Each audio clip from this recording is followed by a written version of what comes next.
Good evening, everyone, and welcome to our live coverage of the latest mission from NASA's Kennedy Space Center. I'm Will Robinson Smith. I'll be providing our commentary for the duration of this coverage. We're broadcasting here from the Spaceflight Now News Bureau here at KSC. I'm joined this evening by Stephen Young, who is running the technical aspects of our show, Adam Bernstein, who is out manning the tracking cameras and doing some still photography this evening, Michael Kane, off-site, but also doing some still photography as well. Pull up their X profiles in just a bit.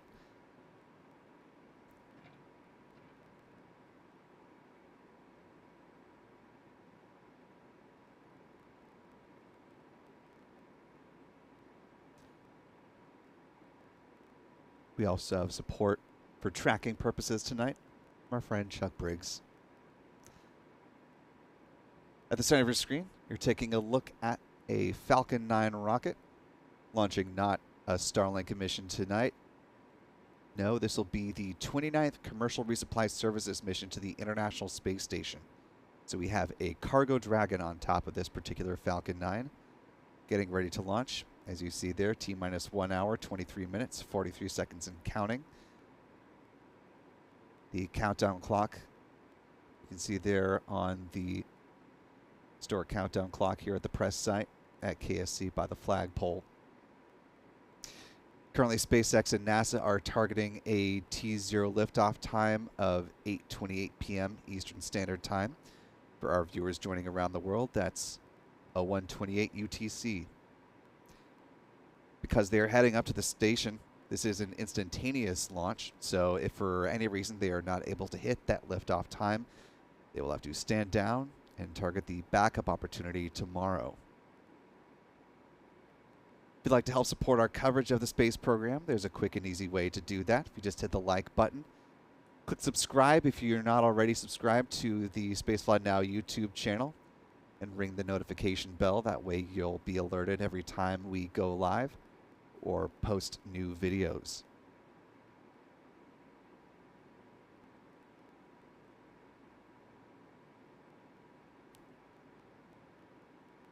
And as one of our moderators noted in the live chat, we also have plenty of content that exists in addition to our stuff here on YouTube at our website, spaceflightnow.com.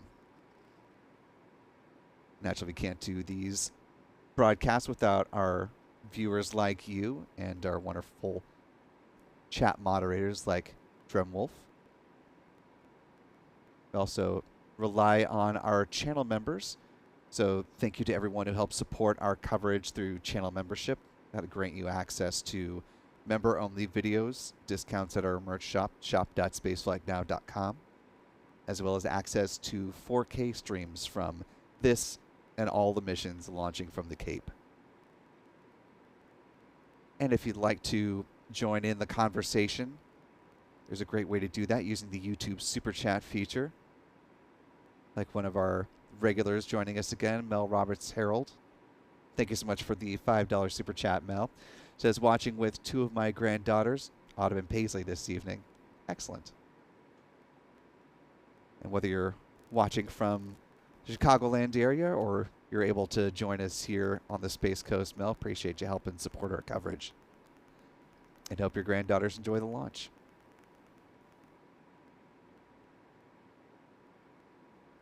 And like Mel, you can use Super Chat to jump in the conversation, and if your comment is appropriate to be read on the show, or you have a question that you'd like to ask about this mission or anything else to do with spaceflight, go ahead and leave that in there. We'd love to bring you into the conversation.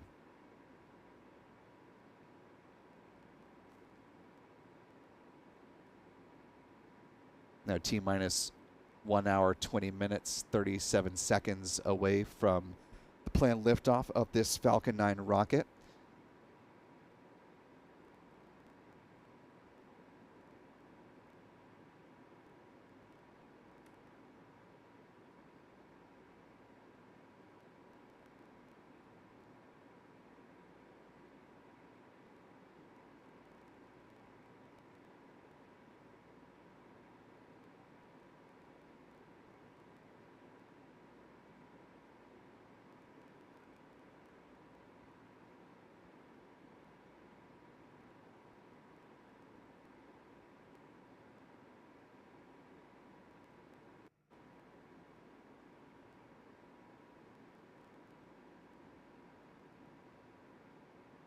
because this is a NASA-supported mission, there is a chance that we'll be able to get some of the SpaceX mission audio ahead of the now customary 5 minutes before liftoff. Whether we'll have that at the start of fueling is yet to be determined, but as soon as we have that, we will pipe that in and make that a part of the broadcast. You can hear along with us as the major fueling milestones are called out, getting ready to lift off in about an hour, 19 minutes, and 10 seconds.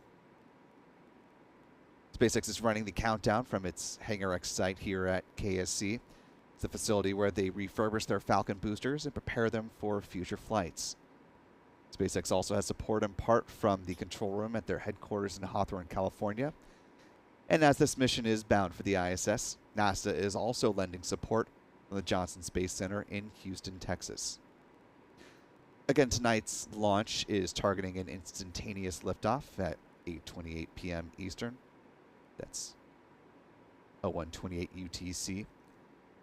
If needed, that backup 24-hour launch opportunity is tomorrow at 8:08 p.m. Eastern.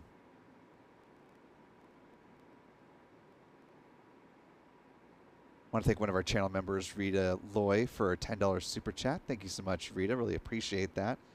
It says, have a little financial support, and we certainly appreciate all the financial support we get from wonderful channel members and folks who want to help pitch in as well.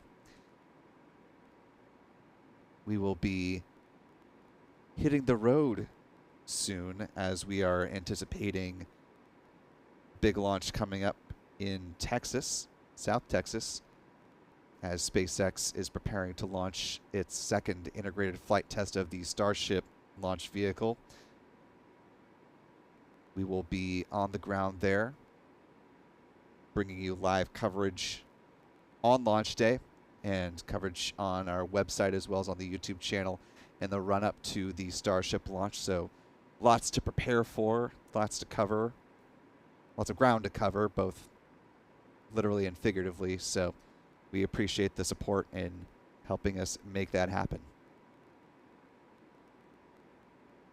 As far as weather goes for tonight, it's about as good as it gets here on the Space Coast. It's been a partly cloudy day here on the Atlantic coast of Florida, but coming into tonight's launch attempt, the 45th Weather Squadron forecast 95% favorable weather for liftoff at the target launch time.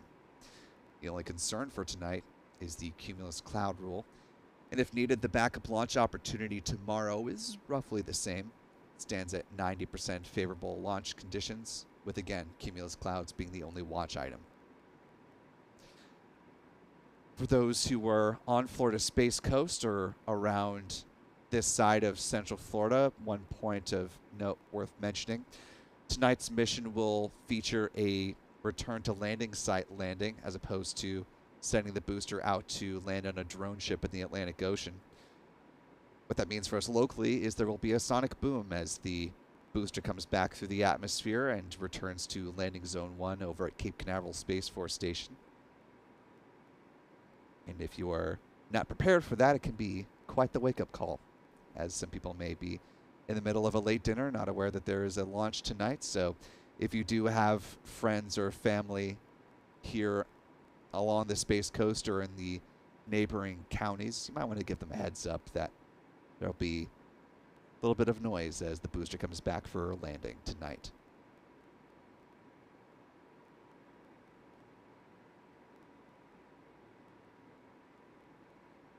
T-minus 1 hour, 15 minutes, 34 seconds and counting. Want to welcome one of our newest channel members, Ken Champion, joining us at the pad leader level. Really appreciate the support, Ken. And as I mentioned, like our other channel members, Ken now has access to those 4K live views on all of our Cape launches, both KSC and Cape Canaveral Space Force Station, as well as discounts at the merch shop, shop.spaceflightnow.com,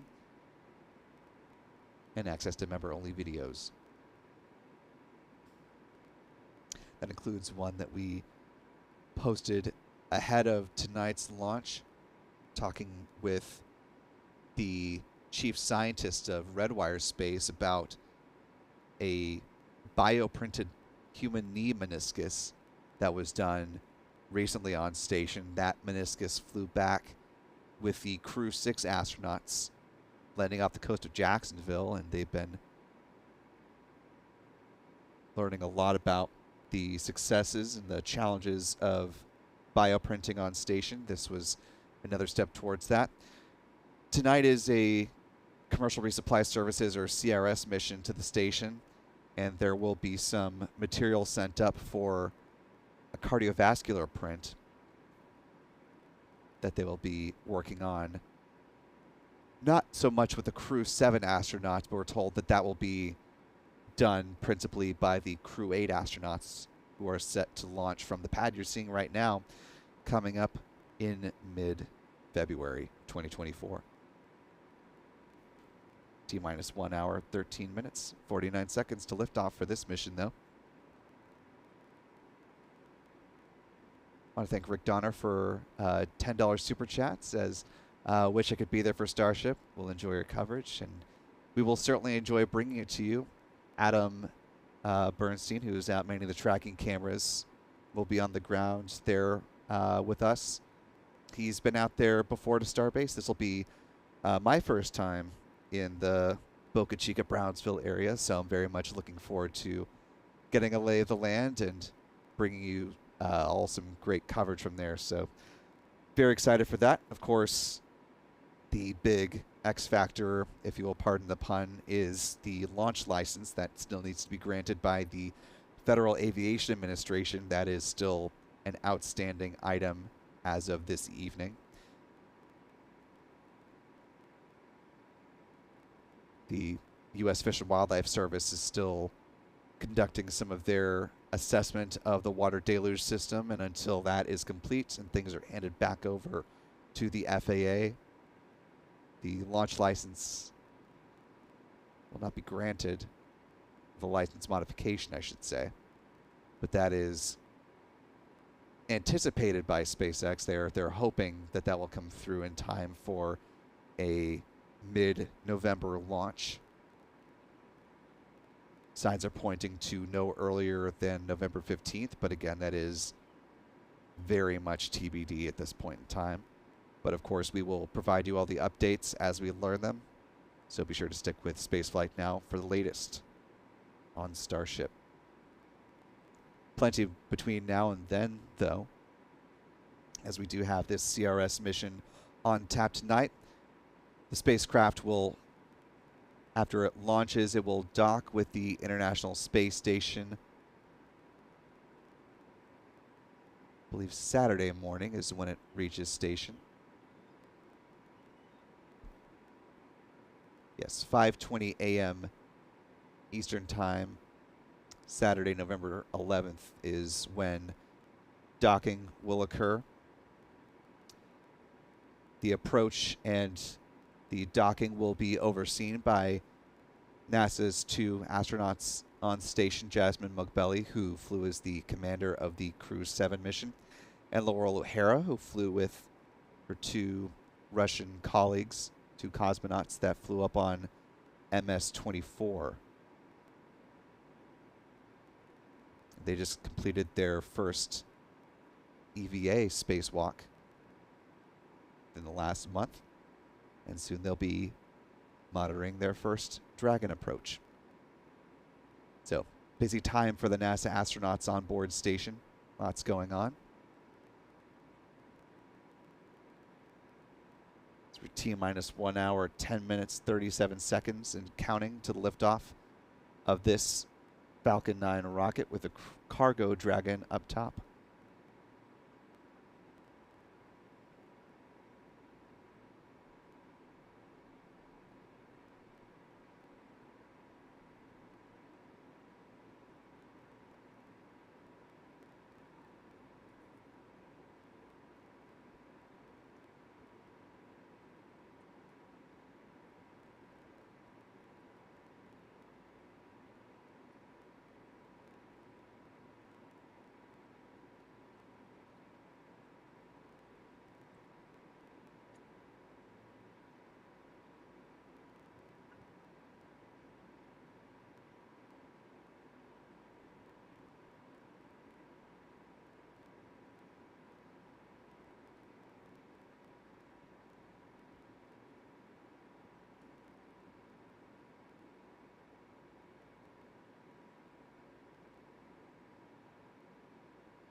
A T minus 1 hour, 8 minutes, 30 seconds and counting.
Now T minus 1 hour, 7 minutes, 4 seconds and counting. This will be the second flight for both the first stage booster on this mission as well as the cargo Dragon up top.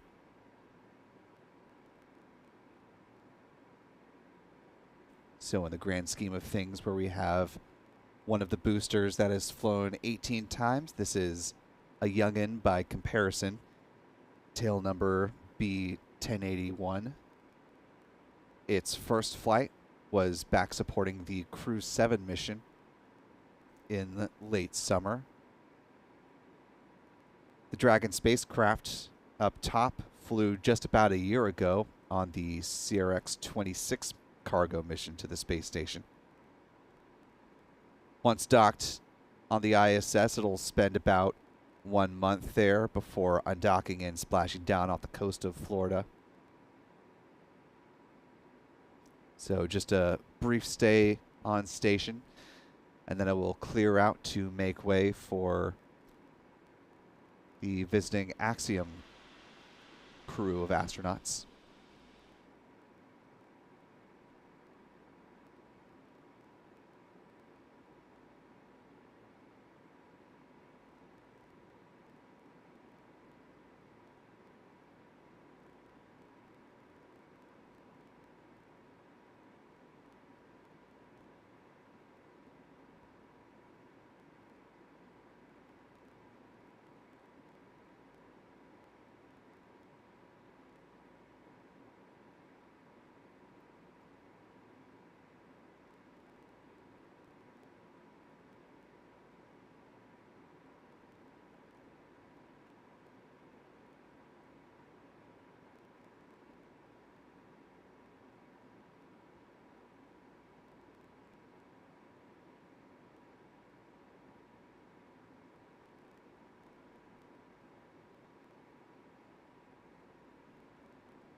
A T minus 1 hour, 3 minutes, 57 seconds and counting. Want to thank Irvman for a $5 super chat. Thank you so much, Irvman. It says, congratulations, Ray the NASA Geek. Alrighty there. A little bit of support for a fellow space lover.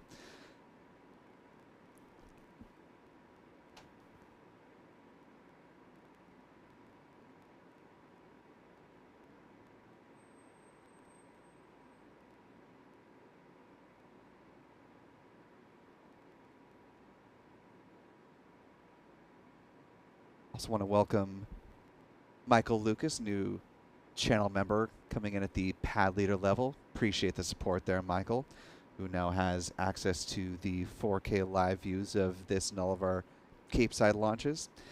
And lastly for now, Brad Hedinger, one of our regulars here joining us on the stream, says, "Good evening, Spaceflight Now friends. Gorgeous evening at the Cape. Parked at Jetty Park Pier. There is a palpable hue of anticipation in the air." Yes, for those of you who have not visited the Space Coast, Jetty Park is an area near Port Canaveral where the cruise ships come in and out, as well as the recovery vessel for SpaceX and the drone ship bringing the boosters into port. It's just a little bit south there, right on the coastline. It's a great spot to not only watch launches, but it's one of the closest off-site, publicly accessible areas where you can see the boosters landing. And as I mentioned earlier, because the booster supporting this mission is going to be returning to landing zone 1, not the drone ship, it is quite a nice spot to catch tonight's mission. So hope you enjoyed that, Brad. And thanks for the support.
Now coming up on T-minus 1 hour, 30 seconds and counting.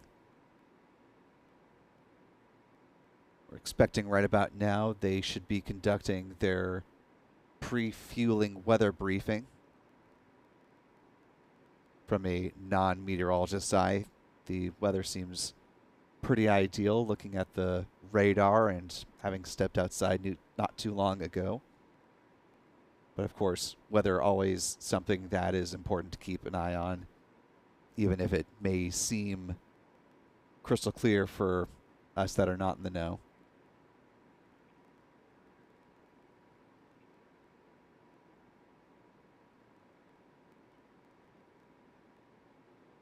A little over 20 minutes from now is when the launch director will make the call on the start of fueling for tonight. And we do have word from NASA's Kennedy Space Center that the meteorologists with Cape Canaveral Space Force Station's 45th Weather Squadron are calling for 100% favorable weather conditions for tonight's launch, which is just about as good as it gets, folks. So we'll go ahead and call weather not a watch item for tonight, and we'll focus on the rest of the countdown. So we are now T-minus 59 minutes, 2 seconds and counting.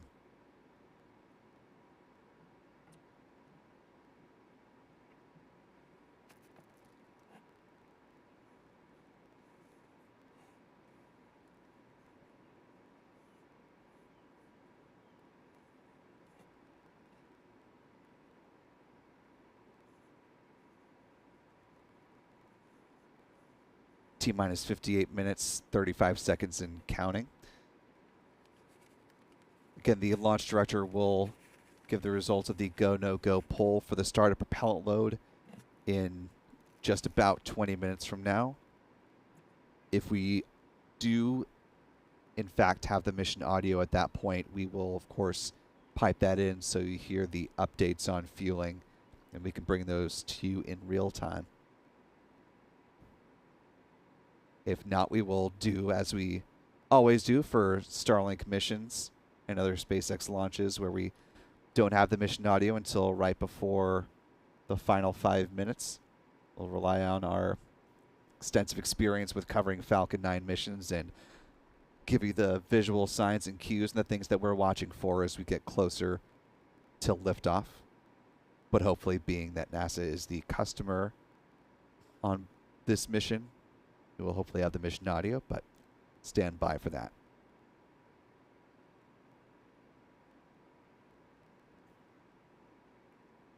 Did mention earlier, if you're not already, you should definitely be following our ace photographers Michael Kane and Adam Bernstein on X, as they will be doing launch photography for tonight's mission and every other launch. So these are their handles on X. Give them a follow and get some nice launch photography treats. T-minus 57 minutes and counting.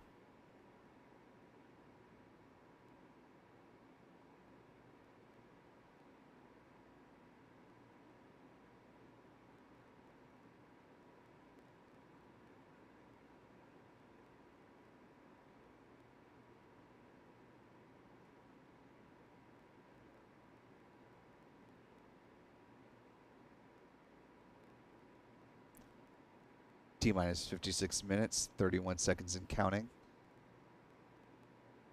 I will echo the sentiment of one of our moderators in the live chat, Dremwolf, asking that if you haven't already hit the thumbs up button, the like button, if you could do that, and it'll allow the YouTube algorithm to help more people find this live coverage as we get closer to liftoff of this Falcon 9 rocket on the CRS-29 mission.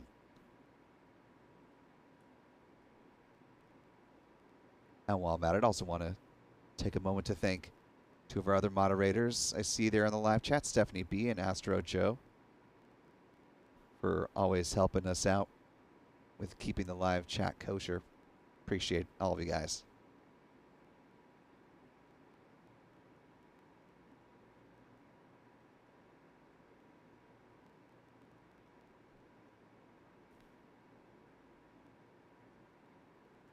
T-minus 55 minutes, 28 seconds and counting.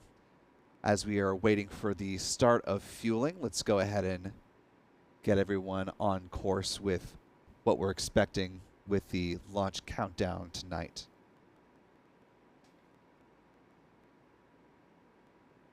T-minus 38 minutes, as I mentioned. That is when the launch director will give the result of the go, no-go poll. If the go is given, in a T-minus 35 minutes, rocket grade kerosene, or RP1, will start to be loaded onto both the first and second stages. At the same time, liquid oxygen will be pumped aboard the first stage of the Falcon 9. T-minus 16 minutes, liquid oxygen, or LOX, will be loaded onto the second stage of the vehicle. Before that, though, at about T-minus 20 minutes, 20 seconds, we'll see the so-called big vent from the strong back, the launch pad, as the feed lines are chilled. Then at T-minus 7 minutes, the chill down of the 9 Merlin engines will get underway. It involves flowing a small amount of liquid oxygen through the plumbing and the turbo pumps. It protects the engines from the risk of thermal shock and damage during the startup sequence. About 6 minutes before liftoff, the first stage kerosene tank should be full. At T-minus 4 minutes and 30 seconds, we'll see the strong back retract begin from the Falcon 9 rocket. It'll start with those clamp arms opening up underneath the Dragon trunk, and the transport erector, or the strong back, will tilt back about 1.5 degrees away from the Falcon 9 and will stay there until liftoff.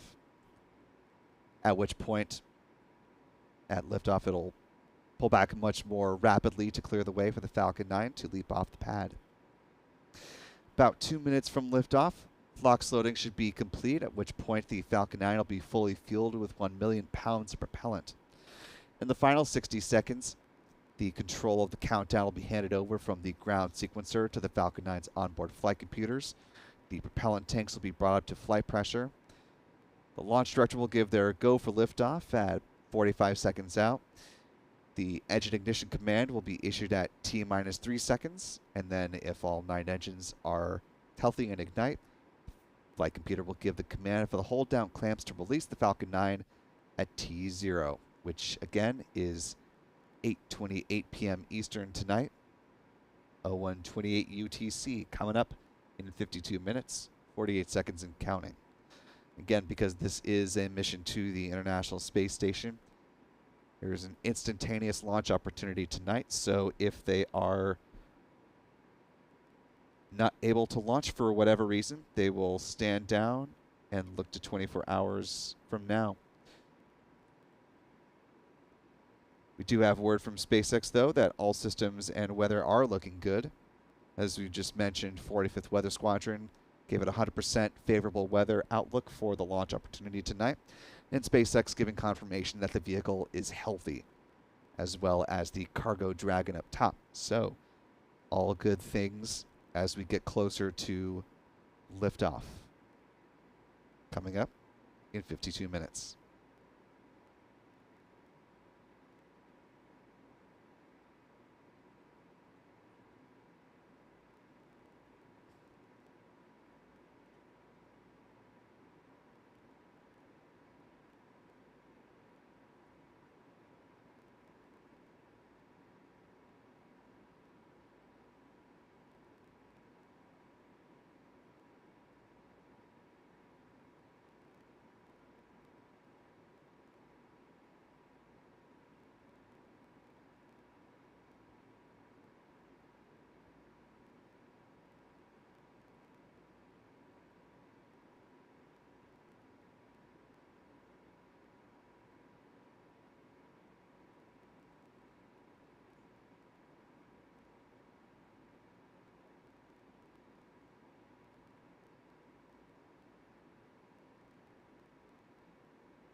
T minus 50 minutes, 50 seconds and counting. Had quite a number of folks asking about the trajectory in the live chat this evening, so let's go ahead and talk about that.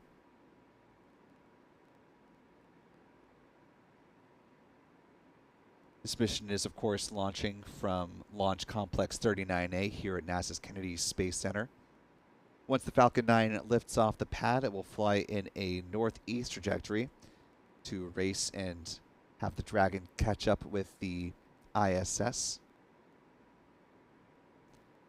Following stage separation, unlike with a lot of missions though, the first stage will not land on a drone ship, but instead will return to Landing Zone 1 over at Cape Canaveral Space Force Station. The second stage will continue on with the Cargo Dragon spacecraft until Dragon separation, which we will talk about that timeline in just a little bit here. We'll just leave this up for a moment. This will be the flight path of tonight's mission.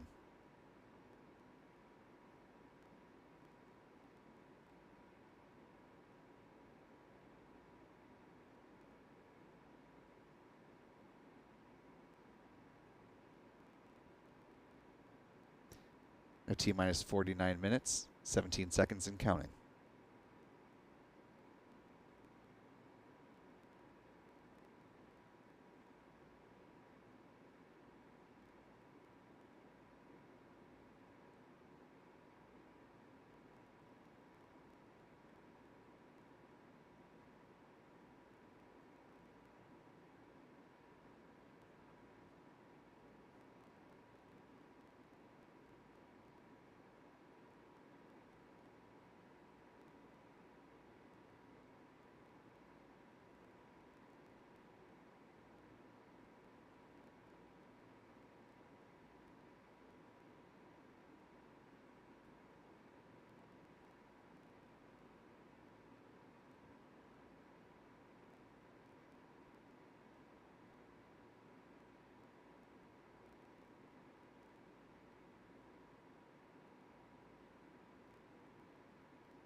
Now T-minus 46 minutes, 57 seconds and counting. We're a little less than 10 minutes away from the point at which the launch director will make that call on the start of fueling. And we're about 11 minutes and some change away from when the fueling would actually begin, if that go-ahead is given.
Now T-minus 45 minutes, 24 seconds and counting.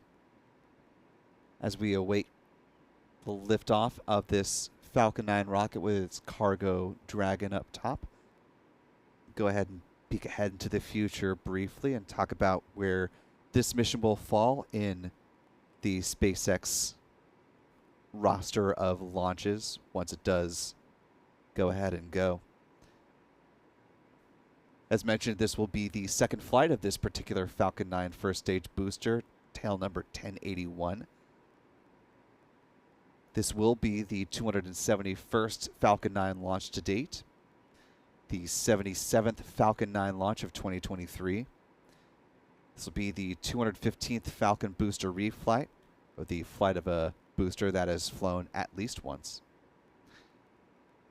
This is going to be SpaceX's 81st orbital launch of 2023. Its 91st orbital launch in the last 365 days. This will be the 71st orbital launch from Pad 39A, the 164th overall orbital launch from 39A, and in calendar year 2023 so far, this will mark the 62nd orbital launch from Cape Canaveral, consisting of both Cape Canaveral Space Force Station and NASA's Kennedy Space Center. SpaceX is rapidly catching up with the shuttle missions that have launched from this particular pad. There were 82 shuttle flights that lifted off from 39A. SpaceX, as of right now, has 70 launches from this pad, looking at number 71 tonight. So closing in. Of course, there were also 11 Saturn V launches from this particular pad.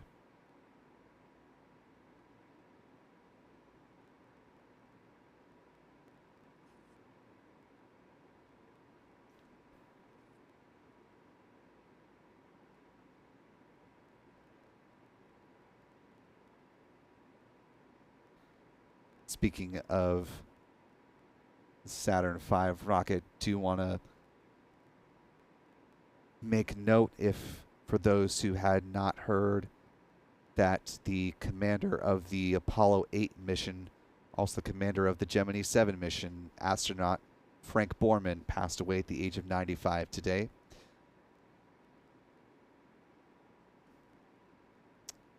He was in Billings, Montana when the retired colonel died on November 7th.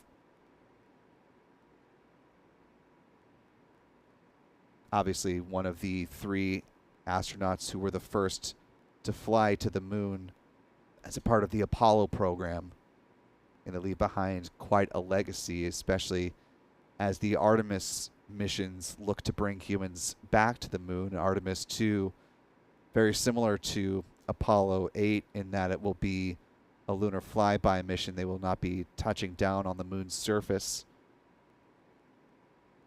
But of course, we did get the famous moon or Earthrise photo that was a part of the Apollo 8 mission.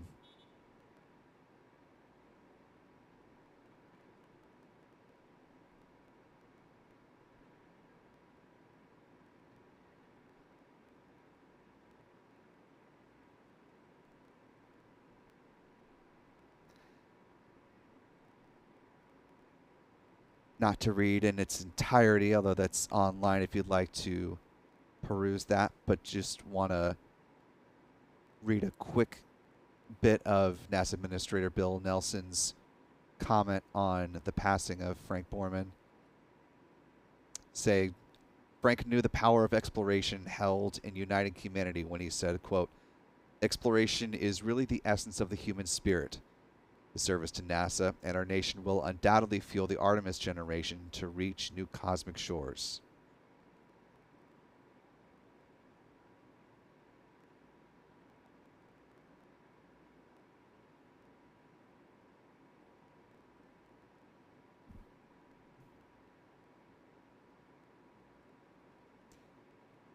T-minus 40 minutes, 40 seconds and counting.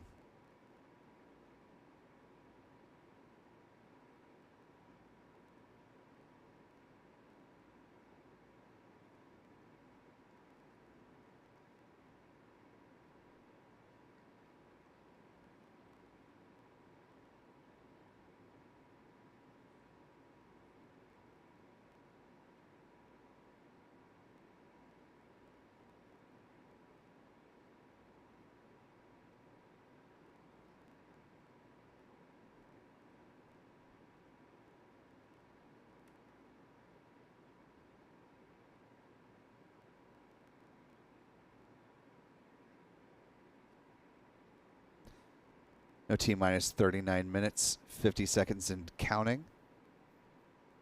Again, the launch director will give the results of the go, no go poll in about a minute and a half for the start of fueling. Before we get there, I do want to talk about one of the payloads that is launching up to the station. That is the Illuma-T mission, one of NASA's payloads that'll be mounted to the outside of the space station. Earlier today, we had the opportunity to talk with the lead systems engineer for Illuma-T to give us a bit of an overview of what Illuma-T will be doing as a laser communications demonstration. And here to walk us through that again, this is Zachary Gonson. Illuma-T is a ISS payload. We're going to the Japanese portion of the space station, where we will send data from the ISS to the ground, but actually using a relay satellite called LCRD that's in geostationary orbit. So we'll be able to send data from the ISS at 1.2 gigabits per second from the station to LCRD and back to a ground station, and that'll all be done using laser links. LCRD has been in operations for almost 2 years now, so there's a lot of lessons learned and things we've actually taken from that team. So when we operate, we know how to do it in terms of scheduling operations. So LaserCom is hard to schedule at various locations around the Earth because of cloud cover and winds all have impact to the performance of the LaserCom signal. So they've developed ways to model the atmosphere, model which ground station is the best to use, and we'll basically piggyback on that for our mission, that when we send through the relay, that they'll use all those lessons learned to decide which ground station to go to, which gives us the better laser link, and then ultimately we'll create a better end-to-end link from the ISS all the way to the ground using their expertise from the last 2 years. And our thanks to Zachary Gonson for his insight and expertise on the Illuma-T payload.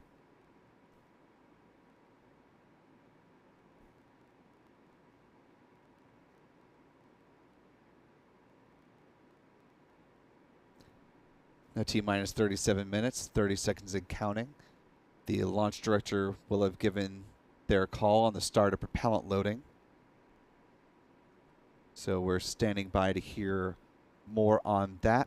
Fueling would begin in just over 2 minutes from now.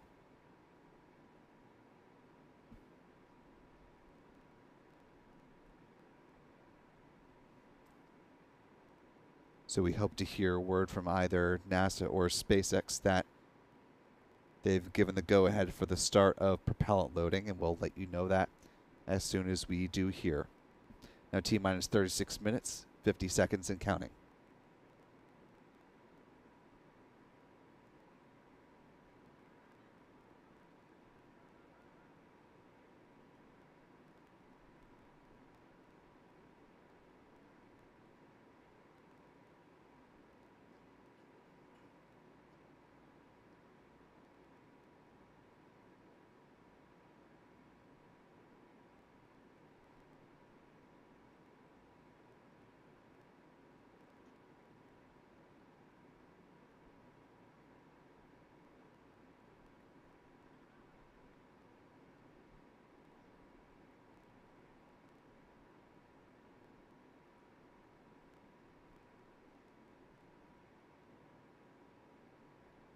Now T-minus 36 minutes and counting. Less than a minute away from the point at which propellant load would begin.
Now T-minus 34 minutes, 30 seconds and counting. At this point, we should be about 30 seconds into the fueling process for the Falcon 9 rocket. We are still waiting to hear word from either NASA or SpaceX that fueling has in fact begun.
Now T-minus 32 minutes, 54 seconds and counting. We're not seeing any vapor on the Falcon 9 vehicle just yet, which may indicate that fueling has not in fact started. But we're standing by for more information from either NASA or SpaceX to see if that is in fact the case. Oh, do you see a little vapor there now? You see at the bottom of the Falcon 9, just below the X in SpaceX, where the white section meets the gray, you can see a little vapor forming there. Does seem to indicate that fueling is in fact underway.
now T minus 30 minutes, 38 seconds and counting.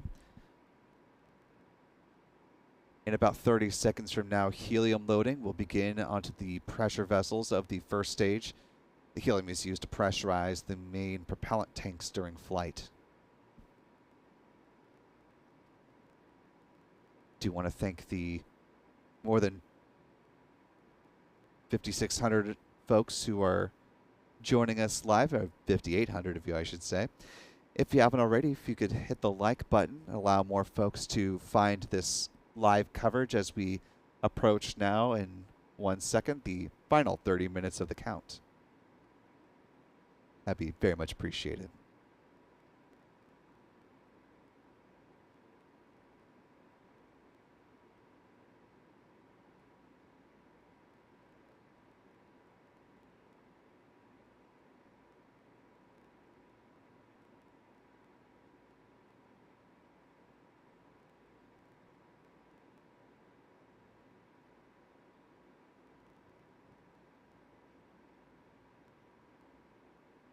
T minus 29 minutes, 25 seconds and counting. Do want to thank one of our channel members, Russell Jones, for $5 super chat. Thank you so much, Russell. He says, so hooked since I watched my first live launch last month when I was in Clearwater and drove over to Kennedy Space Center for a visit. Excellent.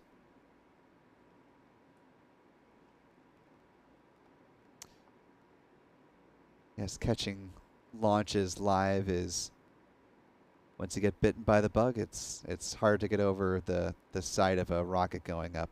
So definitely empathize with that. Also want to thank Janine Delasera for $1.50 super chat with a supportive unicorn emoji. Really appreciate that. Apologies, just seeing that in the live chat here.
T-minus 24 minutes, 8 seconds and counting. We're about 3.5 or so minutes away from the big vent from the strong back. Another good visual indication that fueling is moving along as planned this evening.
No T-minus 22 minutes and counting. Do want to thank a couple of super chat donations that came in the last couple of minutes here. Thank you to Zachary H. Parsley for a $10 super chat saying, "Go NASA." Andrew Baki also with a $10 super chat says, "Been watching launches for 62 years since Alan Shepard launched aboard Mercury." Well, that is quite the legacy of seeing rockets fly. I'm incredibly jealous of how many flights you've been able to watch. That is very cool, though. And lastly, Richard Kruger with a $2 super chat saying, "Love your coverage." Thank you so much, Richard. Really appreciate you supporting us, as well as the rest of you this evening. Thank you so much for helping us to do what we do here. And while we certainly appreciate the super chats and those who are able to support with channel membership, there's another quick and easy way you can do that. Support us, that is, just by hitting the like button. It allows more people to find this live coverage here on YouTube. Allows the YouTube algorithm to do its thing. Coming up in 20 seconds, we'll see the start of the big vent from the strong back there. Want to quickly thank King David the Doggo for $5 super chat. Thank you so much, King David. Says, "Very special ceremonial launch for my family today. It's my birthday. Happy birthday, David. Really happy birthday to you." Says, "This week I'll be two. Forever and always a puppy." Happy birthday to the doggo. And we see the start of the big vent there from the strong back. Another good sign that fueling is moving along well here.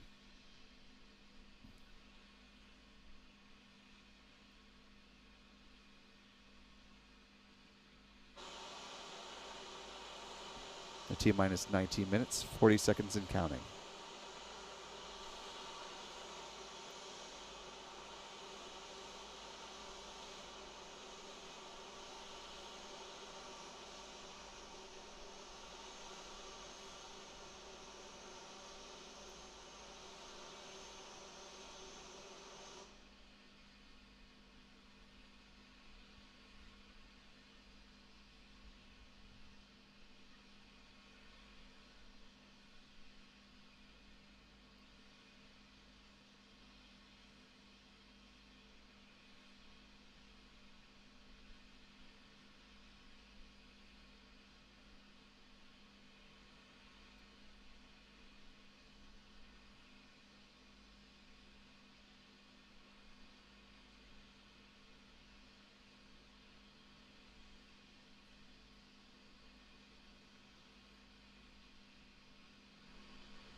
T-minus 17 minutes, 31 seconds and counting.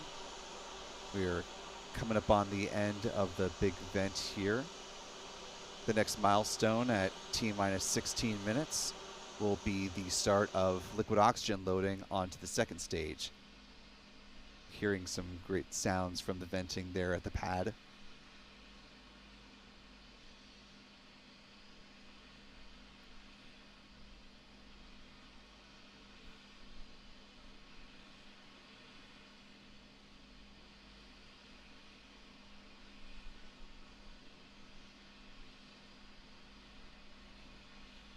Big vent should be wrapping up in about the next 20 seconds or so. And T-minus 16 minutes, 45 seconds and counting.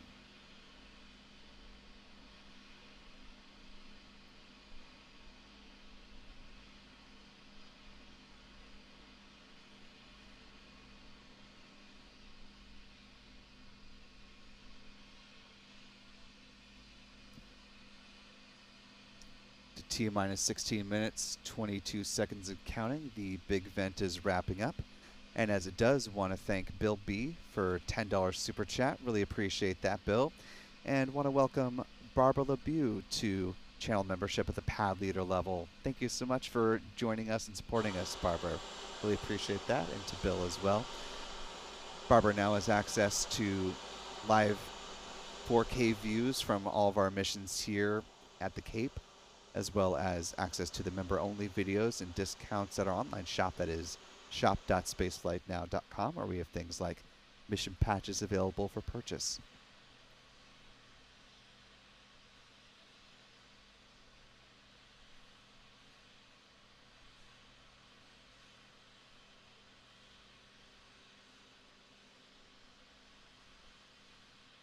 Now T-minus 15 minutes, 27 seconds and counting. LOX loading is underway on the second stage of the Falcon 9 vehicle, the last major step that had yet to begin. Now about 45 seconds in process.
T-minus 11 minutes, 50 seconds and counting.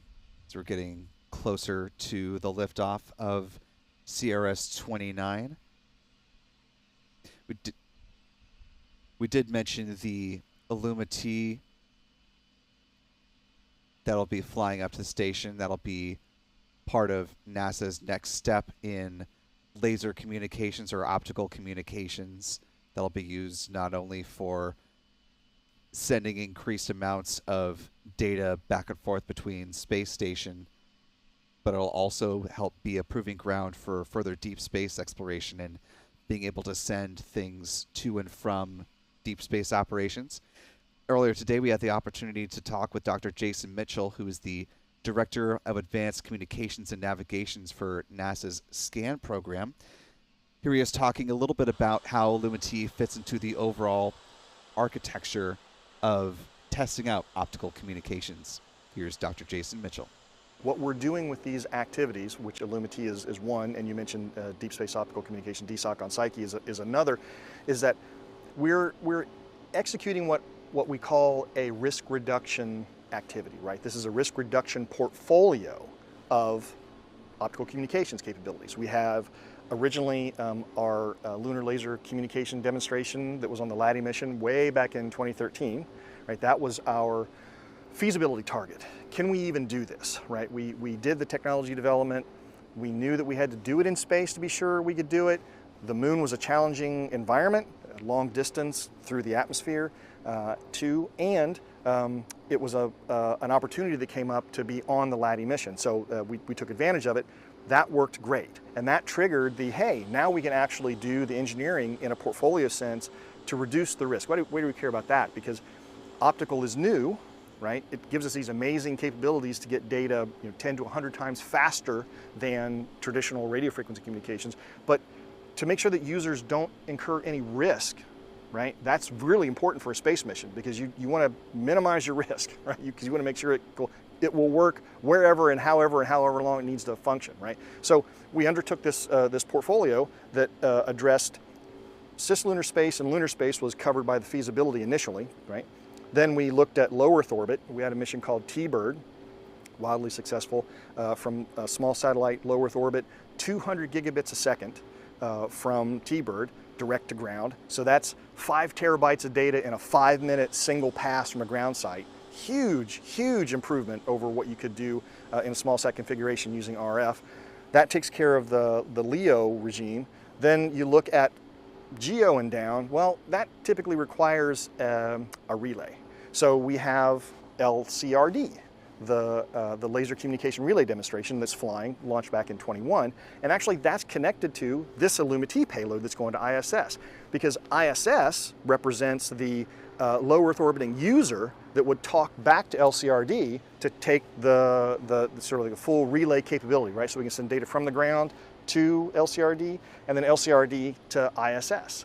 So now we've got the LEO, the GEO, feasibility covered by LLCD, DSOC, which went on Psyche, covers our deep space learning activity and risk reduction for deep space users, and then we'll have one more payload as part of this portfolio that'll actually go on Artemis 2 on Orion called O2O, Optical to Orion, which we're super excited about as that's coming up. And so that's the overall risk reduction portfolio for our users that we're executing, and we're close to talking about the full results of that portfolio to enable users to get more data so they can make more discoveries. And our thanks to Dr. Jason Mitchell for that broad overview of how Illuma-T fits into the overall scope and architecture of what NASA is proving out with optical or laser communications. Very exciting to see how that is progressing forward. Now, T-minus 7 minutes, 27 seconds and counting. We're coming up on the next major milestone here. In 20 seconds, the chill down of the 9 Merlin engines will get underway. Again, that involves flowing a small amount of liquid oxygen through the plumbing and the turbo pumps to protect the engines from the risk of thermal shock and damage during the startup sequence.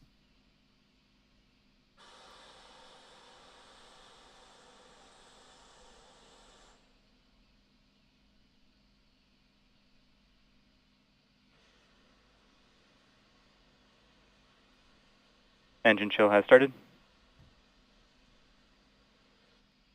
And you heard the call out that engine chill is underway. So we do now have mission audio from SpaceX, which is excellent.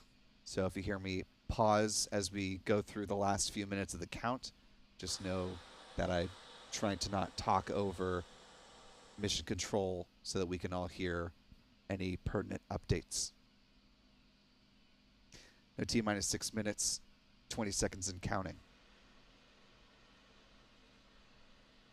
Stage 1 fuel load complete.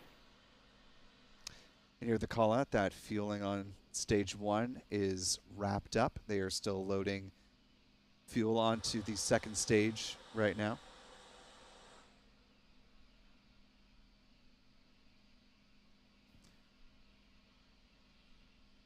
Coming into the last 6 minutes of the count, let's briefly talk about the parts of the vehicle that are going to be flying SpaceX's workhorse Falcon 9. Most of it made up by the first stage, this tail number 1081, going for its second flight in the SpaceX fleet. It burns rocket-grade kerosene and LOX, producing 1.7 million pounds of thrust. You see around the engine compartment are the black carbon fiber landing legs used to land the first stage, usually on a drone ship, but tonight it will be returning for a landing at Landing Zone 1. Moving up is the inner stage. It's a composite structure consisting of an aluminum honeycomb core surrounded by carbon fiber. On the image on the right-hand side, you see those hypersonic grid fins, these titanium winglets that provide stability as the Falcon 9 comes back through the atmosphere to land again at Landing Zone 1 tonight. The top of the Dragon's in terminal count and Dragon's on internal power. At the top of the inner stage are the 3 mechanical latches, which attach to the second stage. At first stage, managing cutoff, high-pressure helium will release those latches, and 4 pneumatic pushers ensure clean separation. The second stage engine nozzle is housed inside the inner stage adapter until stage separation.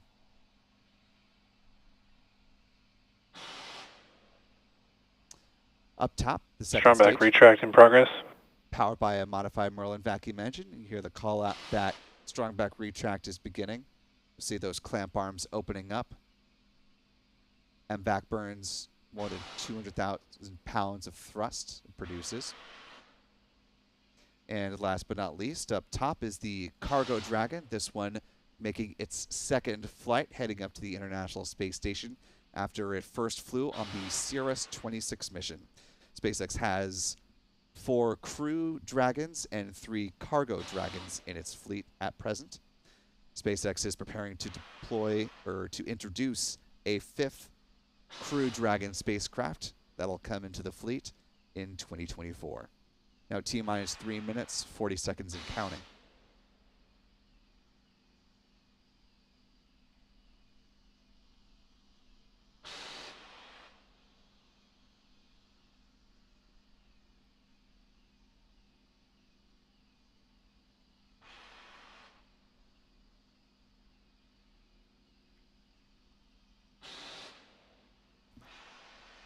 As we're coming into the last 3 minutes of the count, do want to thank a few folks in the super chats very briefly.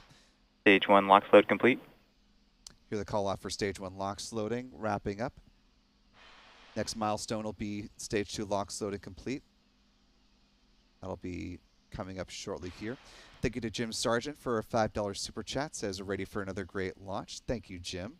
Different Jim. Jim Edgar with a $10 super chat saying, Jim Edgar and Lisa Bean watching the launch online from gloomy Seattle. Well, hopefully this launch will help brighten up your evening, Jim. Thanks for the support. Robert Snow, also $10 super chat, says the camera angles views today are fantastic. Yes, fortunately for a NASA mission, we do have some extra ground views as we get into launch. We also have support from Pete Carson's, as well as Chuck Briggs and naturally our own Adam Bernstein. Now T-minus 2 minutes, 13 seconds and counting.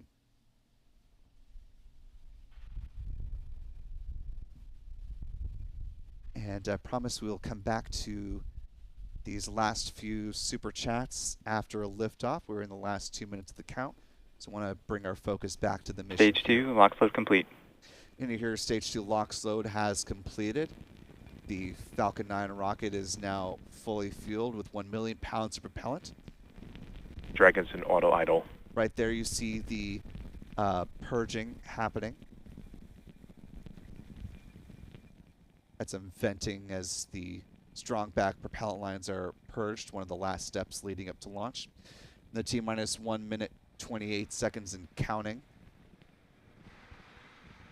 Again, at T-minus 1 minute, the Falcon 9's flight computers will take control. Stage 1 and 2 will pressurize for flight. The onboard computer will perform checks of the first stage engine steering system. And if everything is on track, the Falcon 9 will lift off just over a minute from now at 8:28 p.m. Now T-minus 1 minute. Falcon 9 is in startup. Dragon's in countdown.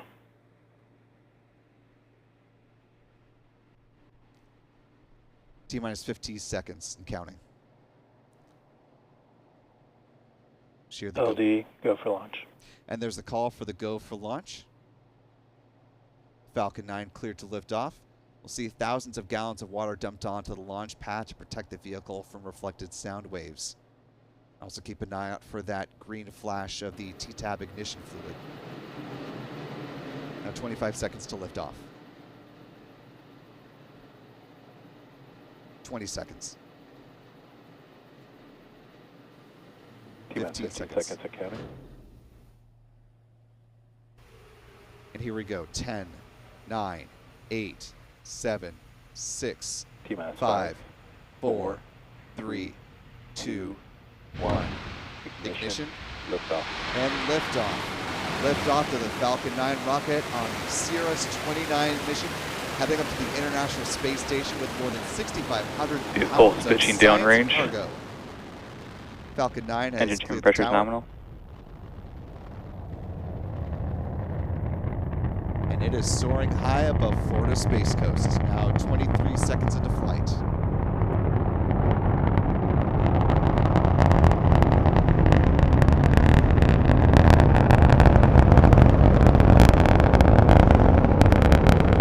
We hear quite the roar as we're Nominal power. about 3 miles away from liftoff. Let's listen in.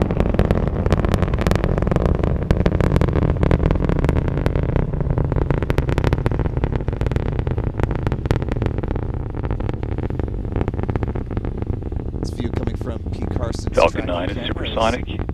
Falcon is going around some clouds there.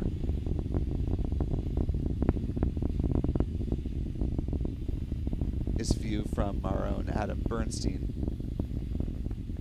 Max Q. With a call out for a max Q, the rocket is passing through the point of greatest aerodynamic pressure on the vehicle. Now 1 minute, 20 seconds into flight. We have less than a minute left on the burn of the first stage. Those Merlin engines producing 1.7 million pounds of thrust. Tracking views from Pete Carson's here. Now T plus 1 minute, 40 seconds. Should hear the call for MVAC chill down momentarily.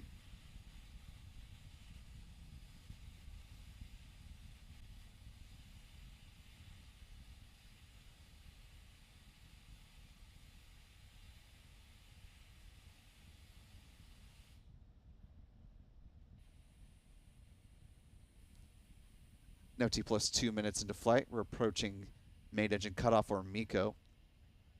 Merlin engines will shut down, followed by stage separation and ignition of the upper stage engine. And there you see MECO. Stage MECO. separation. Stage separation confirmed.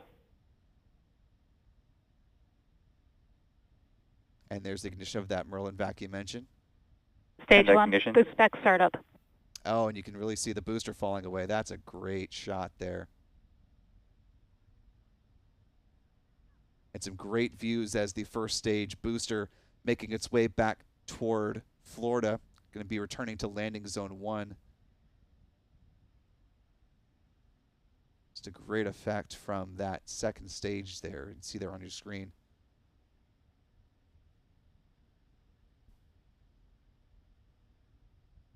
Now T plus 3 minutes, 6 seconds into flight.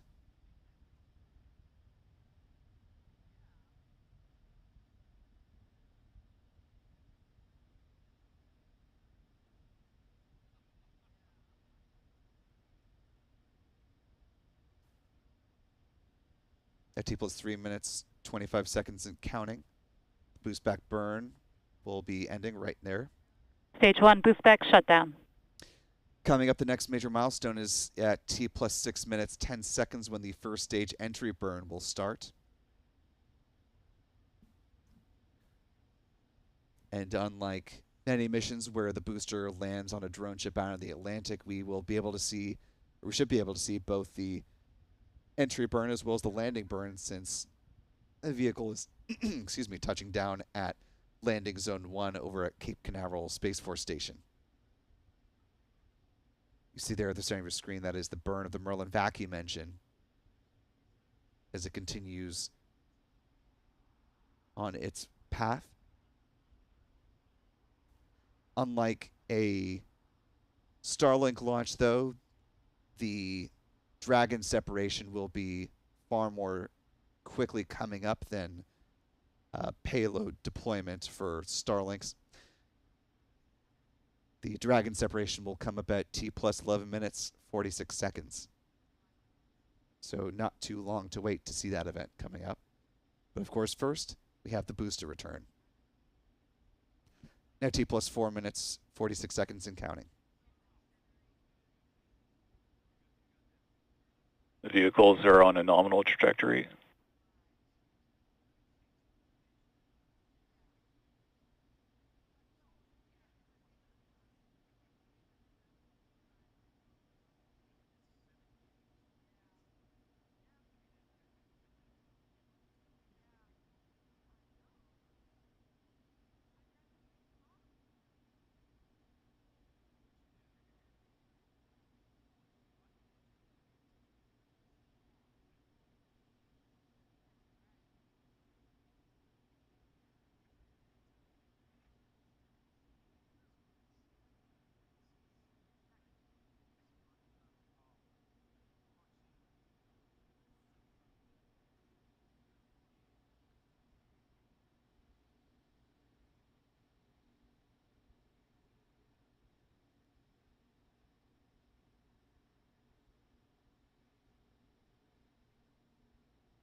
Now T plus 6 minutes, 4 seconds and counting. The first stage entry burn is set to begin in 2, 1.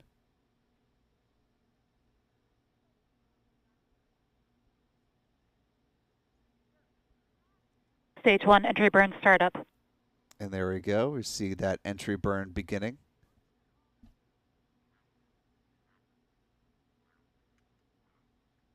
Stage 1, entry burn shutdown.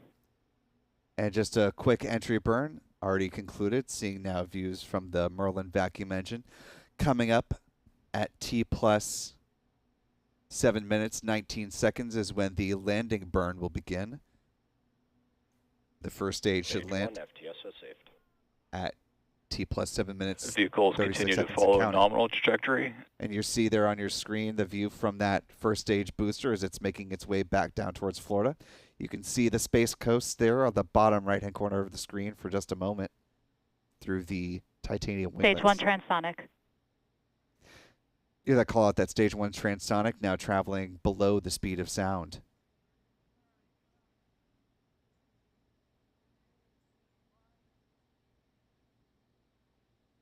Landing zone 1 coming into view. The first stage entry burn should be underway. Stage 1, landing burn. Or landing burn, excuse me.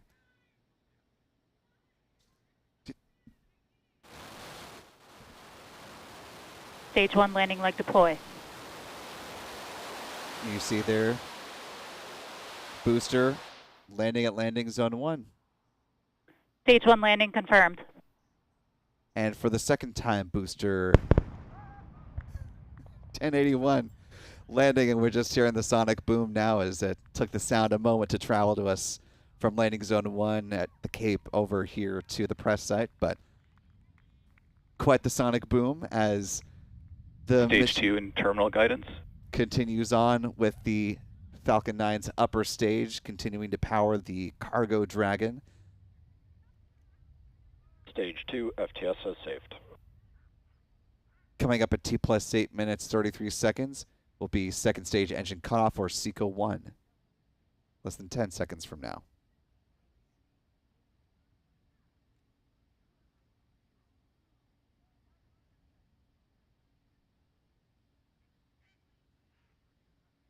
SECO. I read that call out for SECO. You should see that second stage engine begin to Nominal orbit insertion. power down. Coming up next at T plus 11 minutes 46 seconds is when the Dragon will separate from the second stage.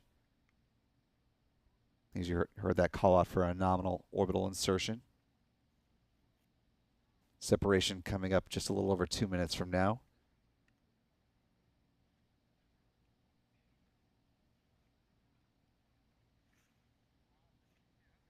While we have a moment here between events, want to look back at the live chat. Thank a couple of folks for super chat donations. King David the Doggo, thank you so much for $2 super chat. Really appreciate that.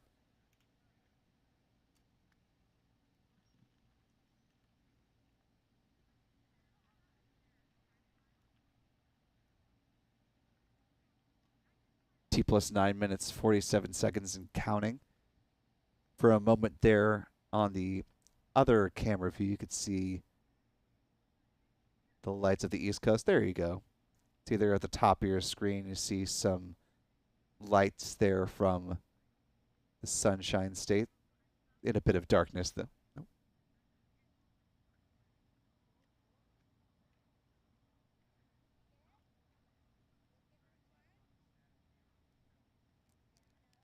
Apologies, obviously this is traveling in a northeast trajectory, so that is farther up the East Coast.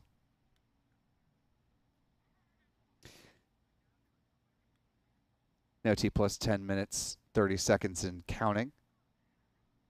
Dragon separation now just a little over a minute away from now. I want to thank Bubblegum and Duct Tape for $5 super chat. Really appreciate that, Bubblegum. Thank you so much. SG, one of our regulars there with another $5 super chat. Thank you, SG, with your happy hippos. Mel Roberts Herald, this coming before liftoff, saying, at the time getting closer, Autumn and Paisley are excited. Hope they enjoyed the liftoff and the return of the booster. Nelson Reyes joining us again.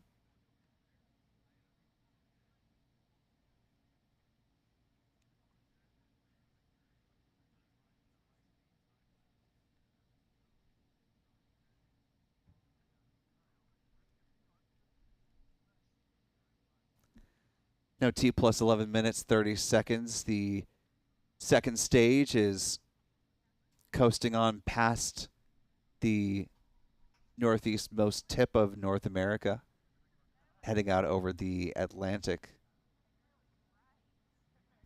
Dragon separation coming up imminently.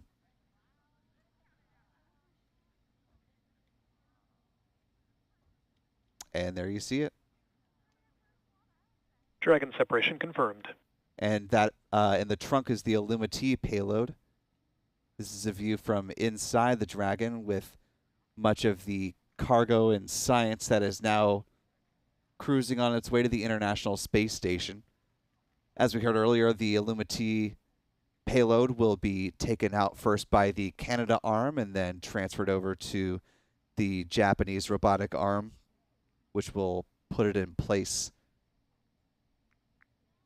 We're told that it should only take several days in order to... There's the Illumity that I was just mentioning inside the Dragon trunk. It should only take several days or so for them to install it and then start to do checkouts and get the Illumity experiment underway, where they will begin to communicate with the DSOC.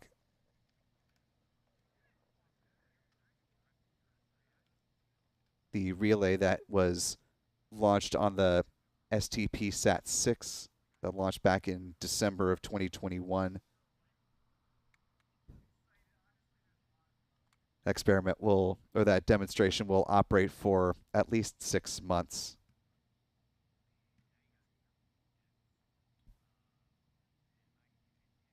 As we heard earlier in the broadcast, there will be a demonstration that will occur on the Artemis 2 mission as well, in the Orion spacecraft, taking a look inside of Mission Control there in Houston, the Johnson Space Center. Another look inside the Dragon trunk there at Illumity.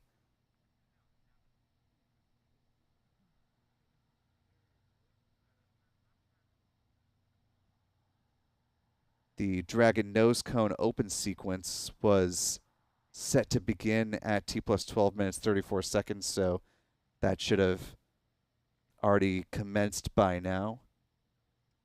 So we're still getting some views inside the cargo Dragon spacecraft. So as far as what happens now, the spacecraft will race to catch up with the International Space Station, where it will dock to the forward port of the Harmony module at about 5:20 a.m.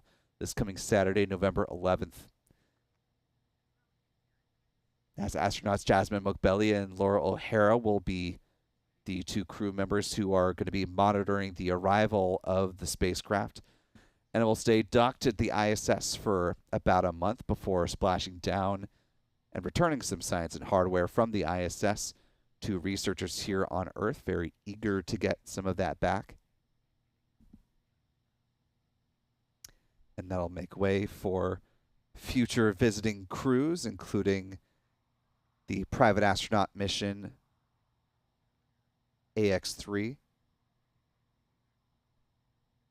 And then that will be followed up in mid-February by the next full crew rotation mission, that is the Crew 8 mission.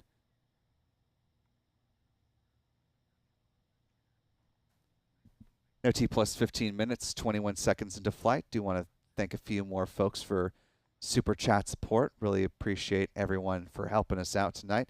Nelson Reyes with a $10 super chat says, thank you for great coverage. Thank you so much, Nelson. Really appreciate seeing you back here again. Morning Puma 86 with a $5 super chat says, you guys are amazing. Well, thank you so much, Morning Puma. Really appreciate you helping us to do what we do. Silas Marner with a $5 super chat also says, thanks for the superb coverage. We are more than happy to do so. N9XY with a $2 super chat simply says, thanks. You're very welcome. Candy Ramsey with a $5 super chat. Eddie and Melba watching from Apopka, Florida. Awesome to see you from our backyard. Always great to hear that the skies are clear enough to catch a launch from Central Florida. And Alan Funderburk with a $1 super chat. Thank you so much, Alan. Really appreciate you. And I want to welcome two new channel members as well. Lindy Trobe and Rocket Prophet, both joining us at the pad leader level. Thank you both so much for joining with channel membership.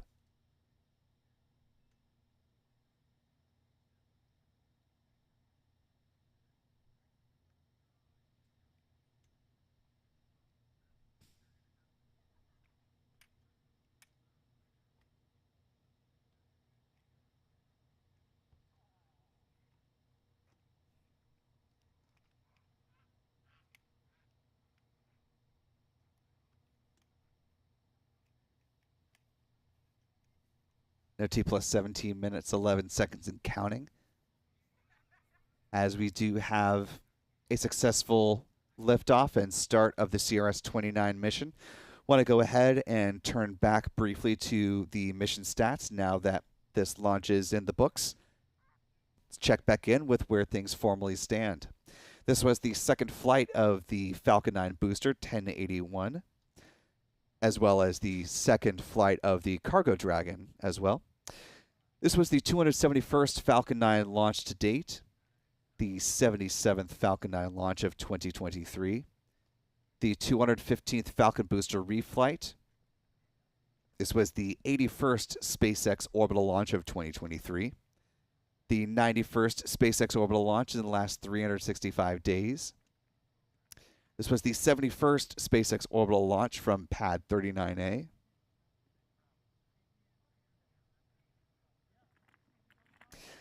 This was the 164th overall orbital launch from Pad 39A and the 862nd orbital launch from Cape Canaveral in 2023, counting launches from both KSC here as well as Cape Canaveral Space Force Station across the water.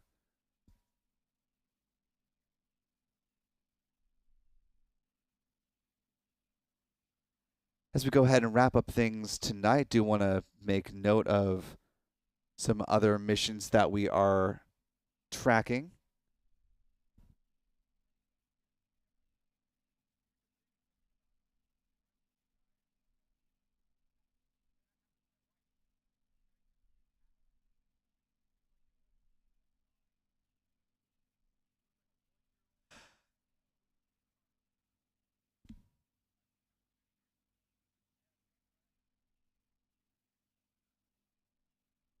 Before we talk about other missions, do want to bring us back to this one, as we do have the nose cone opening sequence coming a little bit later in the timeline than was originally advertised, but seeing this live as the nose cone lifts and prepares the cargo Dragon spacecraft to be able to autonomously dock with the International Space Station.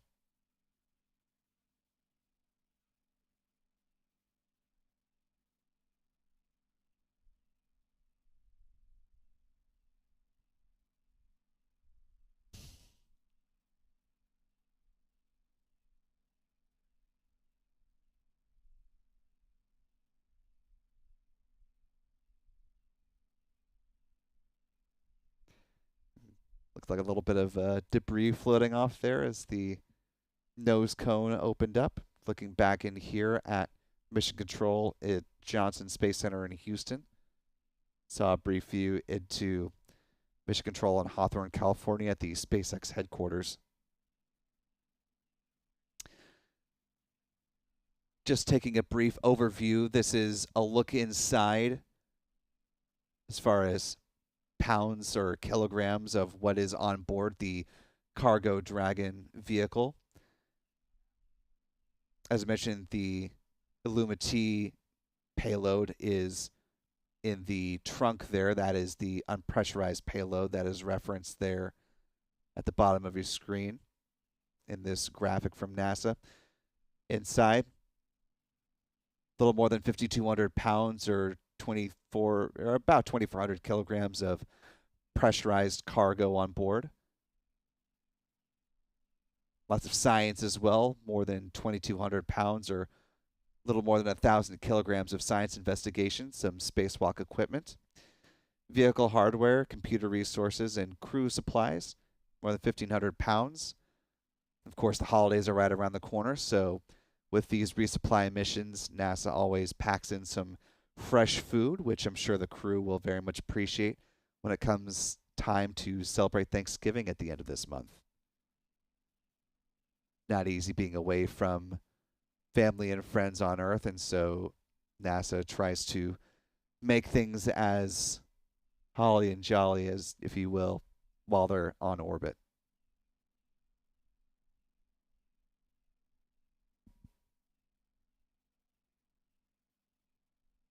As I was starting to say, with some of the other missions that are coming up in the very near future, SpaceX is going to be targeting this Saturday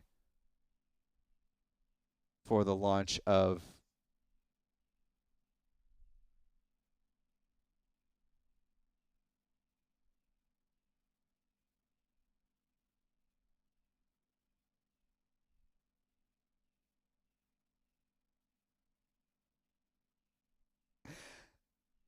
as I was starting to say, on Saturday, November 11th, there will be a West Coast launch. Transporter 9, another rideshare mission, sending up 90 payloads, a combination of CubeSats, microsats, and orbital transfer vehicles with other payloads on board to be deployed at a later time. That's set to launch Well, the window opens at 10:49 a.m. Pacific time. It's a 55-minute launch window. Shortly thereafter, on the 12th, will be the launch for communications company SES, sending up the Boeing-built O3B mPOWER 5 and 6 satellites, adding to that system that is already on orbit. And then, of course, potentially next week will be the second integrated flight test of SpaceX's Starship vehicle from Boca Chica at their Starbase facilities. That is certainly a possibility, but far from a guarantee, as we are still waiting to see if the FAA will grant a launch license or when they will grant that license modification. SpaceX has been very generically saying that mid-November is their target for that launch as soon as it could happen, but the U.S. Fish and Wildlife Service still going through their regulatory overview of some of the changes that were made to Starbase, including and especially focused on the water deluge system that SpaceX added. So once FWS wraps that up, then it will go back into the hands of the FAA to make their final assessment. And once a launch license is issued, then we'll go ahead and start making plans for that launch. As I mentioned, Adam and I will be in the Brownsville, Boca Chica area to bring you coverage on the ground there. So very excited for all that. It's going to be very busy leading up to that liftoff, but we're looking forward to what will hopefully be a launch very soon. I want to thank a few more super chats that came in before we go ahead and wrap things up this evening. Sarah Campagna. Apologies, Sarah, if I just butchered your last name, but says, thank you for the stellar coverage. Love the pun there. Thank you, Sarah, for your support.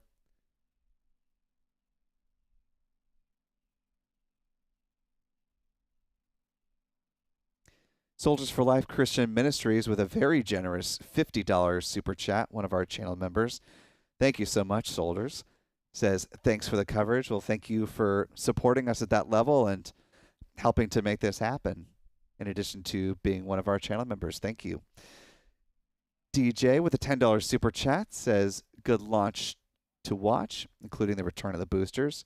Wholeheartedly agree. Thank you so much, D. Marcus Hurt with a $5 super chat. Thank you, Marcus. Says, enjoying the coverage and had a good view from Plantation, Florida. That's fantastic to hear.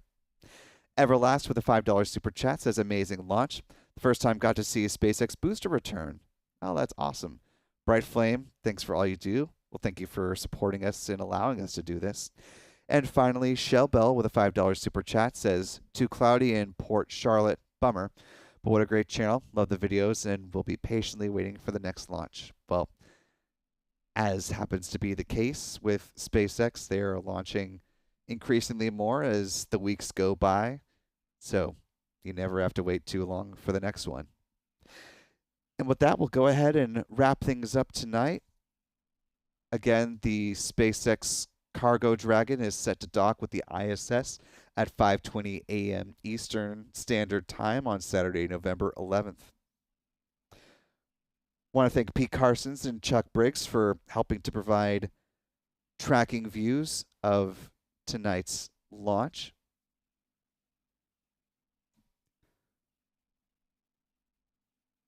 Also our own Adam Bernstein for doing excellent tracking tonight. He and Michael Caine will have photos from tonight's launch on their feeds on X, so be sure to follow them if you haven't already. Thanks to Stephen Young as well, of course, for manning some tricky aspects of the show that were quite fluid behind the scenes, but managed to pull it off in the end, so excellent as always. And thank you at home or wherever you're watching for joining us live tonight. Appreciate you being here and supporting us here at Spaceflight now. Plenty of coverage coming up in the near future with all these missions I just mentioned.